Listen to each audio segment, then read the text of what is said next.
Hello दोस्तों, कैसे हैं आप लोग। और सब लोगों की तैयारी जो है अच्छी चल रही होगी दोस्तों।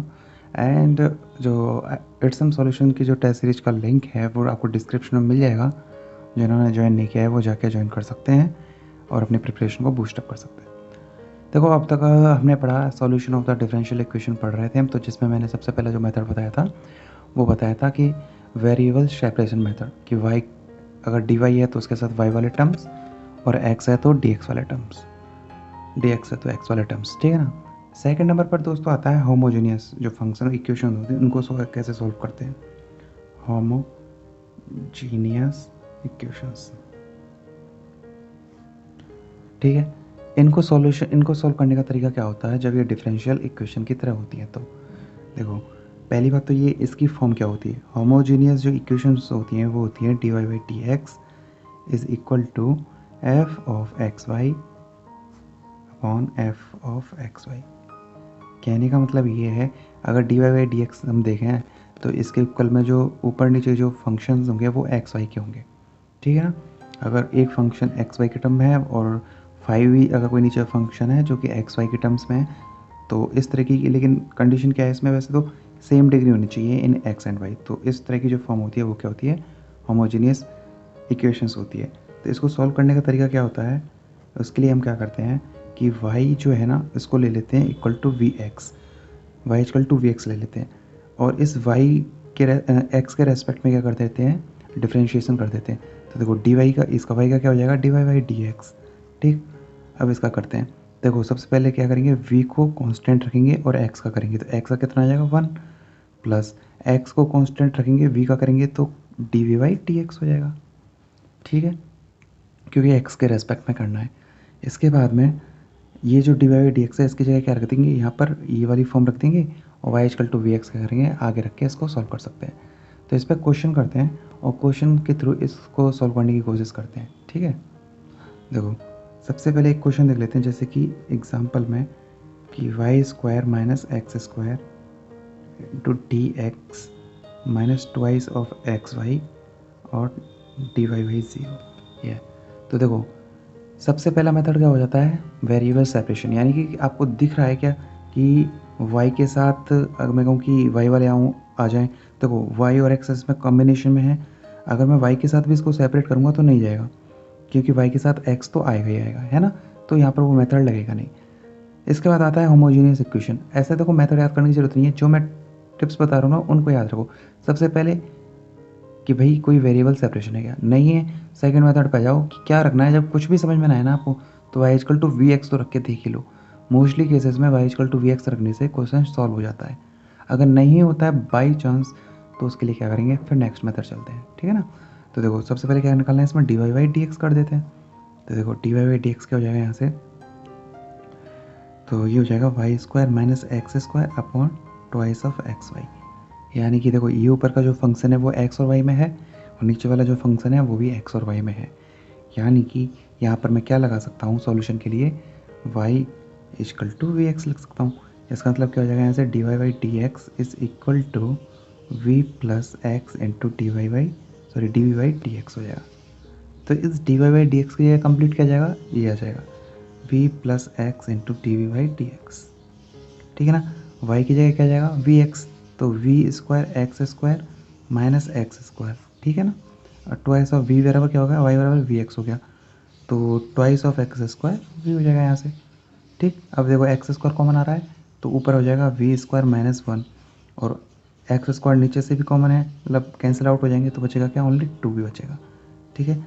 यानी कि मेरे को यहाँ तक मिल गया कि वी प्लस के एक्स इंटू और D Y D X equal to V square minus के 1/2 हो गया। अब वी को इधर ले जाता हूँ मैं, ठीक है।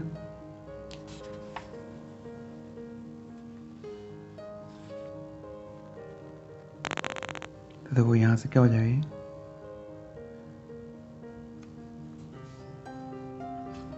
We plus X into D V by D X is equal to V square minus 1/2 of V हो गया, ठीक है ना। यहाँ तक मिल गया था।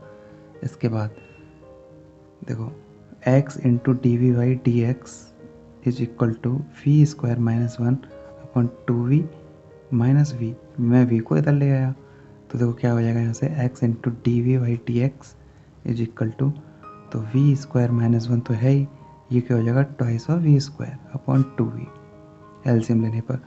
तो यहाँ से X of D V by D X क्या मिल जाएगा दोस्तों, ये हो जाएगा देखो वी स्क्वायर और टू वी स्क्वायर कितना बचेगा यहाँ से माइनस वी स्क्वायर, ठीक है ना, माइनस वी स्क्वायर और minus one upon twice of हो जाएगा। क्लियर है। इसके बाद में ये माइनस कॉमन ले सकते हो, तो जब माइनस कॉमन ले लूँगा तो यहाँ क्या हो जाएगा प्लस हो जाएगा ये, ठीक है। इसके बाद में अब देखते हैं कि डी वी वाले आपको दिख रहे होंगे कि डी वी वाले ये सारे टर्म है और एक्स के साथ डी एक्स वाला, तो ये सेपरेट हो जाएंगे अब।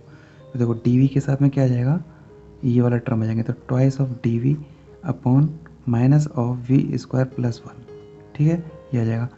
तो इधर क्या हो जाएगा डी एक्स ऊपर चला जाएगा यहाँ से, है ना, और एक्स क्या हो जाएगा अपॉन में आ जाएगा। क्लियर।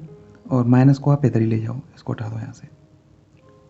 देखो यहाँ तक हो गया। अब यहाँ से आगे कैसे करेंगे देखो, तो वी स्क्वायर जो वन प्लस वन है, तो वी स्क्वायर प्लस वन को क्या ले लो आप, कुछ भी ले लो, जैसे टी ले लिया, तो यहाँ से क्या हो जाएगा twice of V into D V equal to D T हो जाएगा, ठीक है ना। तो इसके बाद देखो टू वी डी वी यानी डी टी अपॉन क्या हो जाएगा ये डी टी अपॉन टी, यही तो हो जाएगा, माइनस का डी एक्स अपॉन एक्स हो जाएगा यहाँ से।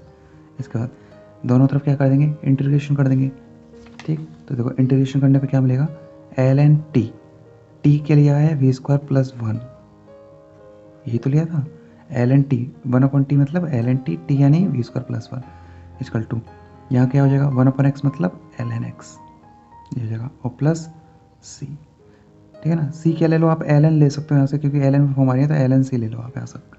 क्लियर है। अब देखो ये हो जाएगा L N of V square plus one, और ये क्या हो जाएगा L N C minus L N X, यानी कि क्या हो जाएगा ये L N of C by X हो जाएगा ये। क्लियर। क्योंकि L N C minus L N X है तो L N C by X हो जाएगा। तो एल एन यानी क्या हो जाएगा यहाँ से V square plus one is equal to C by X हो जाएगा। तो मेरे को यहाँ तक मिल गया।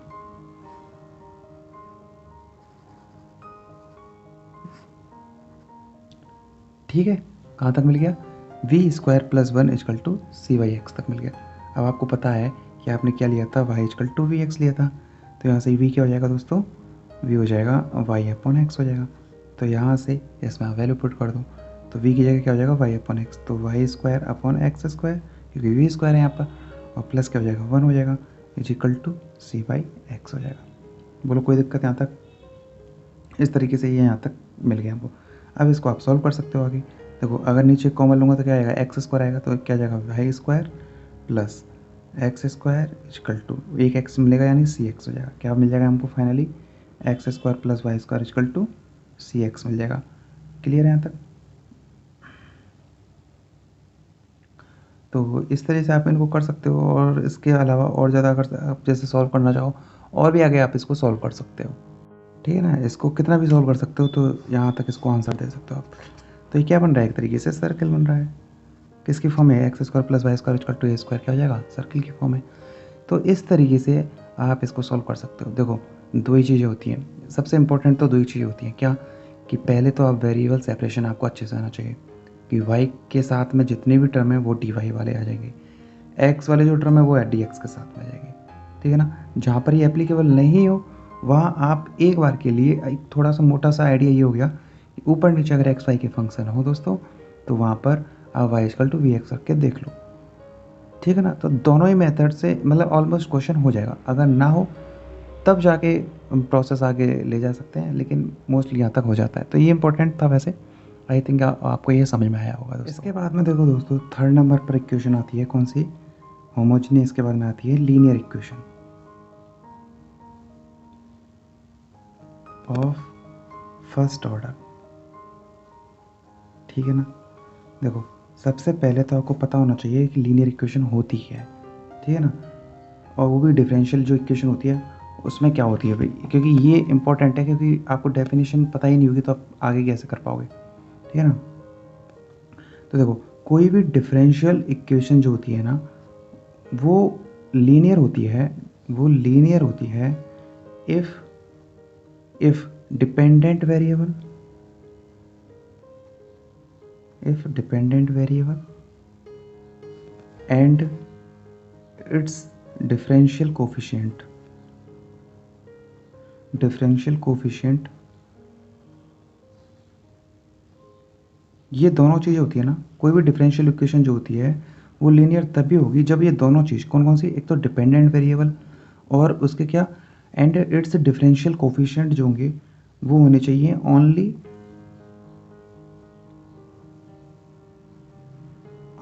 In first degree. और डिग्री एंड ऑर्डर मैंने आपको स्टार्टिंग में बता दिया था कैसे निकालते हैं। ये किस में होना चाहिए, फर्स्ट डिग्री में होना चाहिए, एंड नॉट मल्टीपल टुगेदर, और दोनों ही मल्टीपल में नहीं होने चाहिए। कौन कौन नहीं होने चाहिए, ये दोनों। ठीक है, बोलो ये चीज़ समझ में आई क्या, ये थोड़ी इंपॉर्टेंट है क्योंकि लीनियर हमको ऐसा लगता है हमको आता है, लेकिन एग्जैक्ट जो डेफिनेशन होती है ना वही होती है कि किसी भी डिफरेंशियल इक्वेशन को जब लीनियर बोला जाएगा तो उसकी कंडीशन ये होगी, एक तो डिपेंडेंट वेरिएबल, यानी कौन कौन से होते हैं डिपेंडेंट वेरिएबल, एक्स और वाई, एंड जो डिफरेंशियल कोफिशिएंट होंगे ना वो क्या होने चाहिए, फर्स्ट डिग्री में होने चाहिए और मल्टीपल में नहीं होने चाहिए टुगेदर। देखो कैसे, जैसे मैं एक एग्जांपल ले लूँ, D Y by D x plus 2y is equal to 2, क्या ये डिफरेंशियल इक्वेशन लीनियर है फर्स्ट डिग्री की, बिल्कुल है। क्यों है, क्योंकि देखो dependent variable and it's a differential coefficient, ये जो डिफरेंशियल कोफिशिएंट है वो फर्स्ट डिग्री है क्या, बिल्कुल है। डिग्री मतलब इसकी हाईएस्ट पावर कितनी है, 1 है, तो ये क्या हो जाएगा, है फर्स्ट डिग्री में लीनियर इक्वेशन। ठीक है, second example, X square D square Y upon D X square plus 3x into D Y by D x plus 4y is equal to 2। पहली बात तो ये कि ये जो है ये लीनियर है या नहीं, बिल्कुल लीनियर तो है। क्यों है लीनियर, क्योंकि इसकी जो डिग्री है वो कितनी है, 1 है। देखो हाईएस्ट कितना है, D square by D x, इसका ऑर्डर तो 2 है लेकिन इसकी हाईएस्ट पावर कितनी है, 1, डिग्री 1 है, इसमें डिग्री कितनी हो जाएगी, 1 हो जाएगी, क्योंकि डिग्री 1 होने की वजह से ये क्या हो जाएगा, ये लीनियर इक्वेशन हो जाएगी। लेकिन ऑर्डर क्या हो जाएगा इसका, सेकंड ऑर्डर हो जाएगा, क्योंकि ऑर्डर मैंने आपको स्टार्टिंग में मैंने आपको कुछ बताया था, तो बताया था मैंने ऑर्डर एंड डिग्री कैसे निकालते हैं। तो इसकी जो हाईएस्ट डिफरेंशियल कितना है, 2, तो ऑर्डर तो हो जाएगा 2, ठीक है ना। डिग्री कितनी हो जाएगी, इस हाईएस्ट ऑर्डर की डिग्री यानी इसकी पावर कितनी हो जाएगी, 1 है, तो डिग्री हो जाएगी 1। तो इसको बोला जा सकता है second order linear differential equation. ठीक है, कोई दिक्कत। Third example, D Y by D X का whole square plus Y equal to 5, क्या ये डिफरेंशियल इक्वेशन है, मतलब डिफरेंशियल तो है लेकिन क्या ये लीनियर है, ये लीनियर नहीं है। क्यों नहीं है, क्योंकि इसमें डिग्री कितनी होगी, 2, ऑर्डर कितना है इसका 1, ठीक है ना, लेकिन इसका हाईएस्ट पावर कितना हो गया, 2, क्योंकि डिग्री 1 नहीं है, डिग्री मोर देन 1 है, क्योंकि 2 है, इसलिए ये लीनियर इक्वेशन क्या है, नहीं है। आई थिंक ये कंसेप्ट आपका क्लियर हो गया होगा कि लीनियर किसको बोला जाता है। ठीक है, अब देखो दोस्तों, एक इक्वेशन का नाम है लेविनिट्स लीनियर इक्वेशन, ठीक है ना, Leibnitz linear equation. First of all Leibnitz equation linear equation होती क्या है, तो standard form of a linear equation of the first degree, first order. Standard form of कोई भी लीनियर इक्वेशन जो होती है उसका जो स्टैंडर्ड फॉर्म है, मतलब कि किस ऑर्डर का, फर्स्ट ऑर्डर का, उसी को कॉमनली जो बोला जाता है वो क्या होता है, कॉमनली नोन एज, वो उसको क्या बोला जाता है, लेविनिट्स लीनियर इक्वेशन बोला जाता है। ठीक है ना, तो इसकी स्टैंडर्ड जो फॉर्म होती है वो इस वे में होती है, D Y by D X, ये आपने अच्छे से पढ़ा होगा, P of Y equal to Q, ठीक है ना। और जहाँ पर पी एंड क्यू क्या होते हैं, आपके आर्बिट्री कांस्टेंट होते हैं, आर्बिट्री कांस्टेंट या फंक्शंस बोल सकते हो आप लोग, ऑफ एक्स। ठीक है, तो इनको आर्बिट्री क्या बोलते हैं, फंक्शंस बोलते हैं ऑफ एक्स के। चलो, अब इसका जो सॉल्यूशन होता है वो क्या होता है, देखो इसका जो सॉल्यूशन होता है दोस्तों, आपको क्या करना है, इसका सॉल्यूशन फाइंड करोगे तो इसका जो सॉल्यूशन होगा वो होगा y into integrating factor is equal to integration of q, this q, and multiply होगा इसमें इंटीग्रेटिंग फैक्टर का ऑफ dx हो जाएगा, यहाँ पर प्लस से हो जाएगा, ये इसका सॉल्यूशन होता है। ठीक है ना, अगर आपको पास में कभी कोई डिफरेंशियल इक्वेशन इस वे में आ जाए तो समझ लेना लेविनिट्स इक्वेशन है, लीनियर इक्वेशन है, इसका जो सॉल्यूशन होगा वो होगा y इंटू इंटीग्रेटिंग फैक्टर। देखो इसमें भी कन्फ्यूज़न नहीं होना है, ऐसा नहीं है कि ये एकदम क्या है, जनरल है। अगर dx बाई dt होता तो यहाँ x होता, ठीक है ना। इसको समझ लो, अगर डी वाई से स्टार्ट हो रहा है तो यहाँ वाई इंटू इंटीग्रेटिंग फैक्टर होगा equal to Q into integrating factor, तब यहाँ पर अगर वाई है तो यहाँ डी एक्स हो जाएगा। क्लियर है। अगर यहाँ एक्स होता यहाँ टी होता तो यहाँ पर क्या हो जाता, डी टी हो जाता। अगर यहाँ एक्स है तो यहाँ एक्स हो जाता। ठीक है ना, तो ये हो जाएगा। अब इसके बाद में इंटीग्रेटिंग जो फैक्टर होता है दोस्तों, इसको निकालने का जो तरीका होता है वो क्या होता है, ई की पावर में पी ऑफ डी एक्स होता है।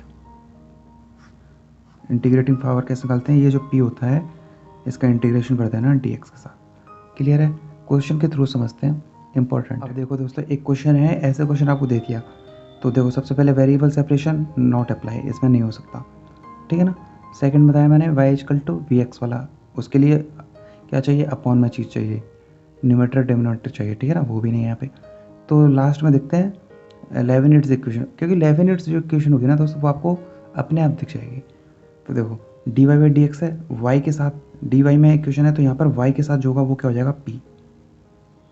ठीक है ना। और इधर जो टर्म होगा वो वाई में नहीं होना चाहिए। लेविनिट्स इक्वेशन क्या होती है कि वाई में अगर डी वाई एक्स है या जिसमें भी डिफरेंशियल हो रहा है उसके साथ यहाँ कांस्टेंट पी हो जाता है, और जिसमें मतलब डिफरेंशियल हो रहा है उसमें यहाँ पर कोई भी उससे रिलेटेड कोई टर्म नहीं होता है। जैसे यहाँ पर वाई से डिफरेंशिएशन हो रहा है तो यहाँ वाई का कोई भी टर्म नहीं हुआ तो ये क्यू हो जाएगा। ये ध्यान देने वाली बात है। अगर D Y by D X है, वाई में डिफरेंशियल हो रहा है तो यहाँ पर वाई का कोई टर्म नहीं होगा, वही क्यू हो जाएगा। और वाई के साथ वाला जो होगा वो क्या हो जाएगा, पी हो जाएगा। क्लियर। तो ऐसे इक्वेशन को क्या बोलते हैं, Leibnitz equation. This is form of the Leibnitz equation. ठीक है यहाँ तक। तो इसके बाद में देखो क्या करते हैं इसका solution, Y into integrating factor equal to integration of Q and, और साथ में क्या आता है, integrating factor into D X और प्लस सी, यही तो होता है। अब सबसे पहले क्या निकालना है, इंटीग्रेटिंग फैक्टर। तो इंटीग्रेटिंग फैक्टर क्या होता है, ई of P of d X. ठीक है, ई इंटीग्रेशन, पी क्या है यहाँ पर, 2x इंटू टी एक्स। अब देखो इसके बाद में 2x का क्या हो जाएगा दोस्तों, एक्स स्क्वायर बाई 2, 2 से 2 कैंसिल यानी ई की पावर एक्स स्क्वायर। क्लियर है यहाँ तक। अब देखो y इंटू इंटीग्रेटिंग फैक्टर अब निकाल लिया, E of X square equal to integration Q कितना था, ई की power minus X square into integrating factor E into X square, value put करनी है सिंपली बस 2x प्लस सी। अब क्या करना है दोस्तों, देखो तो ये यहाँ से क्या हो जाएगा, y e x square equal to e की पावर प्लस हो जाएंगी तो क्या हो जाएगा 0, यानी क्या बचेगा 1, ये पूरा 1 हो गया। इंटीग्रेशन ऑफ डी एक्स क्या हो जाएगा बताओ, x, और इधर क्या है c। बोलो समझ में आ गया यहाँ तक। इसके बाद में अब देखो इसमें मैंने आपको कंडीशन नहीं दी थी तो इसमें ना आप कंडीशन लिख लो कि जैसे इसमें दिया हुआ है condition y of 0 equal to 1, ऐसा कुछ दे दें, मोस्टली यही रहती है वैसे तो सब जगह। तो क्या करना है, देखो x इजकल टू 0 पर y इजकल टू 1 है, ये क्यों दी जाती है कंडीशन, c की वैल्यू फाइंड करने के लिए। तो देखो x 0 यानी कि e की पावर 0 1, तो बचेगा simply y equal to x 0 यानी c इजकल टू क्या हो गया, ये आएगा क्या, सॉरी एक y इजकल टू 1 है ना दोस्तों, तो c इजकल टू क्या हो गया 1 हो गया। तो मैं लिख सकता हूँ y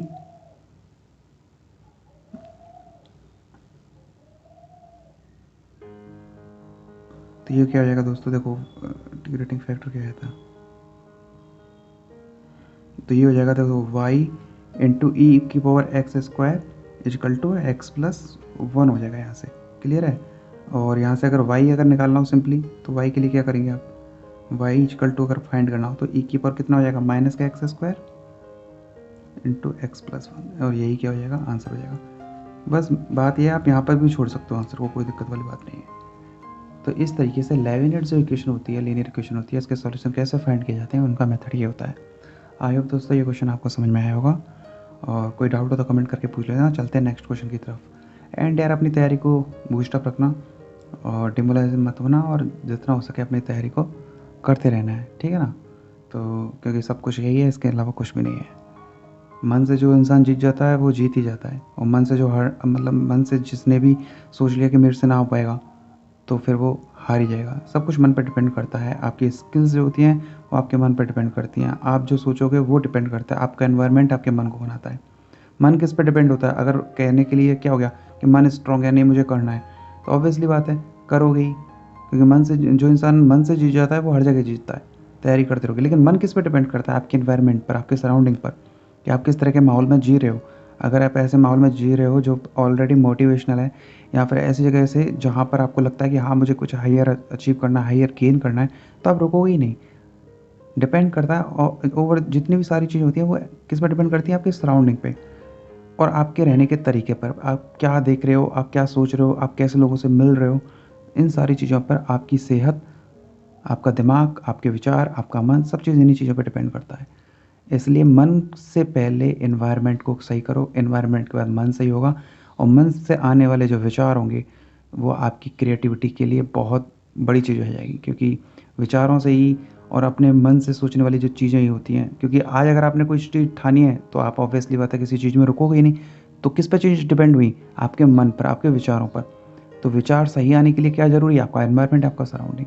ठीक है ना? आपने सुना भी होगा किसी ने ठान लिया, तो किसने ठाना? आपके विचारों ने ठाना। आपकी बॉडी सेम रहेगी हर बार।